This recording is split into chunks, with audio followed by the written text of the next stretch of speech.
ब्रह्मपुत्रा के ऊपर भी अभी तक ये बहुत ब्रह्मपुत्रा तो सागरी है और उसमें भी आपके यहां जितने मांगे उतने, जिसका आपने कल माजोली का उल्लेख किया, मेरे से गलती हो गई। मैं सोनवाल जी के प्रचार में आया था माजोली और वो सोनवाल जी मुख्यमंत्री थे और मुझे हाथ दबा दबा कर हेलीकॉप्टर पर आप एक ही करो, आप बोल दो। तो मैंने बोला अरे मुझे कुछ मालूम नहीं, कॉस्ट कितनी है क्या है, तुम मुझे कर रहे हो जबरदस्ती। बोले आप बोल दो, मैं चुनाव जीतूंगा नहीं तो मैं हार जाऊंगा। ये लोग नाराज हैं। उसने मुझे इमोशनल, अब ब्लैकमेलिंग शब्द बराबर नहीं है पर इमोशनल हाथ दबाकर थोड़ा सा ऐसा डरा दिया कि मैं पब्लिक मीटिंग में गया और मैंने कहा कि माजोली का पुल हम बना देंगे। जैसे मैं आया दिल्ली तो मेरे अधिकारी ने बताया कि सर आपको पता है ये ब्रिज कितने कीमत का है? बोला कितना? बोले 6,000 करोड़ का। तो मेरा एकदम डाउन हो गया। मैं बोला 6,000 करोड़ एक ही ब्रिज के लिए कैसे देना? और आपको बता दो अध्यक्ष महाराज ये कितना अच्छा काम हुआ। हमने एक नई टेक्नोलॉजी लाई। वैसे भी स्टील और सीमेंट का 40% हम कंज्यूम करते हैं और मार्केट में भाव बढ़ाते जा रहे हैं। मेरा तो बात चल जाए तो मैं स्टील और सीमेंट का उपयोग ही खत्म कर दूंगा रोड से, ताकि ये घूमते रहे। क्योंकि हमने क्या किया कि ये जो ऑस्ट्रेलिया अपना सिंगापुर में और मलेशिया में एक टेक्नोलॉजी आई, ये जो 2 बीम दिख रहे हैं आपको, इसमें मेट्रो में सब जगह पर डिस्टेंस होता है 30 मीटर। और अभी हमने ये तय किया कि वहां जो टेक्नोलॉजी आई है, ये 2 पियर के बीच का डिस्टेंस 120 मीटर तक हो सकता है, क्योंकि ऊपर का जो बीम डालते हैं उसका कास्टिंग स्टील फाइबर में होता है। और अध्यक्ष महाराज हमने वो मैंडेटरी किया और टेक्नोलॉजी नहीं लाई। वर्ल्ड की जितनी अच्छी टेक्नोलॉजी वो लाने की कोशिश करे वो हमने स्वीकार की और फिर ये माजोली आइलैंड का टेंडर निकाला। और आपको बताते हुए मुझे खुशी हो रही है कि 6,000 करोड़ का ब्रिज हमने 680 करोड़ में यूपी ब्रिज कारपोरेशन को दिया और यूपी ब्रिज कारपोरेशन अभी वहां काम कर रही है और शायद मैं इस साल में एक साल में उसके उद्घाटन के लिए आ जाऊंगा। तो अध्यक्ष महाराज हमारी कोशिश यही रही कि कॉस्ट ऑफ कंस्ट्रक्शन को कम करना और क्वालिटी ऑफ कंस्ट्रक्शन को इंप्रूव करना। और ये करते समय कभी कभी बहुत लोगों ने चिंता जताई कि एनएचआई का क्या होगा, बहुत कर्जा आया है। मैं आपको बताता हूं, कभी कुछ पूरा सच बताने में मेरी इसलिए अड़चन है कि अगर ये मैं कभी बताऊंगा तो आप उस दिशा से अगर मेरे ऊपर अगर आर्गुमेंट करने लगे तो मैं अड़चन में आ जाऊंगा। ये मेरा सौभाग्य रहा कि देश का पहला बीओटी प्रोजेक्ट, मैं महाराष्ट्र में मंत्री था तो मुझे करने का सौभाग्य मिला, ठाणे भिवंडी बाईपास। तो ठाणे भिवंडी बाईपास बनाया तो उसमें पहला टोल प्रोजेक्ट हुआ। अब ये खुशी से नहीं हुआ अध्यक्ष महाराज, ये मजबूरी है। मजबूरी है कि इतना बड़ा इंफ्रास्ट्रक्चर करने के लिए सरकार के पास पैसे नहीं है और पैसे नहीं है तो इसके ऊपर 2 उपाय कि चुपचाप बैठो और नहीं तो कुछ दूसरे मार्ग से पैसे लाओ। अब इसमें नुकसान नहीं है। जैसे अभी दिल्ली से मेरठ 4.5 घंटे लगते थे, अब 18 लेन का रोड बनाया अक्षरधाम के सामने, आप लोग रोज उसका अनुभव करते हो। अभी पहले मुझे याद है कभी मैं जाता था उधर से तो ऐसा लगता था कि कभी जाना नहीं चाहिए, पर अध्यक्ष महाराज आज दिल्ली से मेरठ 40 मिनट में आते हैं। और अभी मैं जब मेरठ गया था तो मुझे मेरठ के लोगों ने बताया कि हम 35 मिनट में आधा, तो हम तो गवर्नमेंट गाड़ी में जाते तो 80-90 की स्पीड में होती है। तो उन्होंने मुझे कहा कि अब तो हम लोग कैनॉट प्लेस जाते हैं, आइसक्रीम खाते हैं और वापस आते हैं। यानी इतनी कनेक्टिविटी बढ़ी। आप मुझे बताइए 4.5 घंटे अगर गाड़ी चलेगी तो जितना पेट्रोल डीजल जलेगा वो 40 मिनट में बचत हो जाएगी। वो पैसे में हम टोल लेते हैं। अब ये जो श्रीनगर में दिल्ली से 8 घंटे में आप जाएंगे, अभी आज तो मुझे लगता है कि 8 भी नहीं 30 घंटे में भी जाना मुश्किल है। तो स्वाभाविक रूप से इसका सबसे बड़ा फायदा हुआ कि ये 22 ग्रीन हाईवे जो बना रहे हैं हम लोग, इंडस्ट्रियल कॉरिडोर बना रहे हैं। अध्यक्ष महाराज देश की सबसे बड़ी समस्या अगर कोई है तो लॉजिस्टिक कॉस्ट है।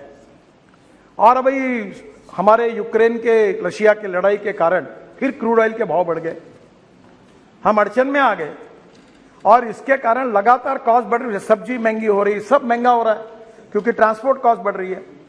और वर्ल्ड में चाइना की लॉजिस्टिक कॉस्ट 8 से 10% है, अमेरिका के लॉजिस्टिक कॉस्ट 12% है, यूरोपियन कंट्रीज की 12% है और हमारे यहां एक ट्रक यहां से निकलता तो मुंबई जाने के लिए 50 घंटे लगते हैं।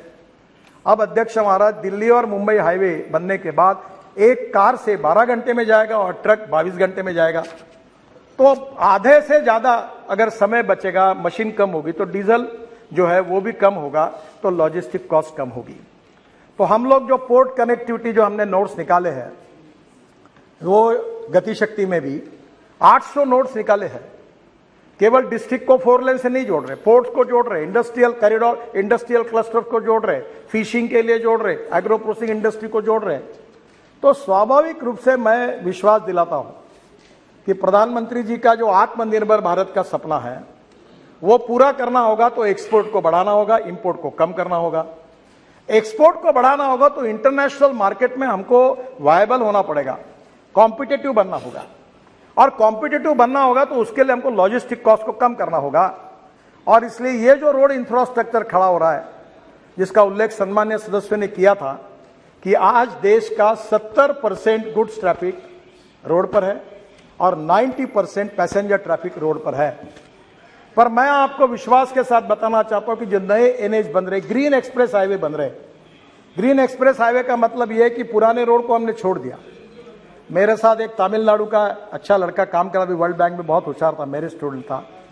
तो उसने एक दिन मुझे कहा कि ये जो रोड ऐसे है, ये देखो, वो गूगल पे गया और उसने दिल्ली से चेन्नई रेस मार दी और मुझे बताया कि ये देखो कैसा घूमते घूमते रोड जा रहा है, ये हम क्यों कर रहे हो। तब उन्होंने पहले आइडिया बताई और हमने नए ग्रीन हाईवे का नेटवर्क खड़ा किया। अब जो महाराष्ट्र में रहते हैं, पूना में, सुप्रिया जी को पता होगा, पूना में इतना ट्रैफिक जाम, इतना एयर पोल्यूशन, मुंबई में पोल्यूशन। अब पूरे उत्तर भारत का ट्रैफिक जो कर्नाटक, तमिलनाडु, तेलंगाना, केरल जा रहा है, वो मुंबई पूना नहीं जाएगा। वो पूना से बेंगलोर जाने के लिए कोल्हापुर की तरफ और सोलापुर की तरफ जाता था, वो ट्रैफिक सूरत से निकलेगा, ग्रीन एक्सप्रेस हाईवे, सूरत से नासिक, नासिक से अहमदनगर, अहमदनगर से सोलापुर और सोलापुर से करनूल। तो पूरा मुंबई पुणे का 50% ट्रैफिक जाम कम होगा। पूरा दक्षिण का पूरा ट्रैफिक जो उत्तर से निकल रहा है वो पूरा सूरत से निकल जाएगा, तो लॉजिस्टिक कॉस्ट भी कम होगी, फ्यूल भी बचेगी। ऐसे 22 ग्रीन एक्सप्रेस हाईवे बन रहे हैं और मेरा विश्वास है कि इसमें निश्चित रूप से काफी फायदा होगा, जिसका उल्लेख बहुत सदस्यों ने किया था कि नेशनल हाईवे के बारे में उन्होंने, हमारे एक सदस्य ने कहा कि हम लोग कोई गलत हिसाब करके बता रहे हैं। जो यूपीए सरकार में हिसाब था वही है, और हिसाब यह है कि हम 8 लेन बनाते तो भी 1 ही किलोमीटर काउंट करते हैं, हम 6 लेन बनाते तो भी 1 ही किलोमीटर काउंट करते हैं, हम 4 लेन बनाते तो भी 1 लेन काउंट करते हैं। और उसी के आधार पर हमने पिछले साल 38 किलोमीटर पर डे हमने ये रोड बनाया। और मैं अध्यक्ष महाराज आपको बताते हुए मुझे खुशी हो रही कि इस देश के लिए हमें इसका अभिमान है कि हमारे विभाग ने 4 वर्ल्ड रिकॉर्ड बनाए। पहला वर्ल्ड रिकॉर्ड ये कि 38 kilometre per day road construction, कोई इसमें ऐसा कोई हमने कई गलत फिगर नहीं बनाई, जो रिकॉर्ड था उसी से बना। उल्टा वेस्टर्न कंट्रीज में 8 होगा किलोमीटर बनाया लेन, तो बोलते 8 किलोमीटर बनाया। हम 8 किलोमीटर को 1 ही किलोमीटर कह रहे, जो यूपीए सरकार में पद्धति वैसी पद्धति से बनाया। 38 kilometre highest in the world. दूसरा हमने किया अभी जस्ट 1 वीक एगो, we constructed road length of 50 kilometers single lane in 100 hours, longest length of flexible pavement DBM course road construction in 100 hours, world record हो गया। This record happened on the section of Delhi Vadodara greenfield alignment in Panchmahal district of Gujarat। फिर दूसरा record हुआ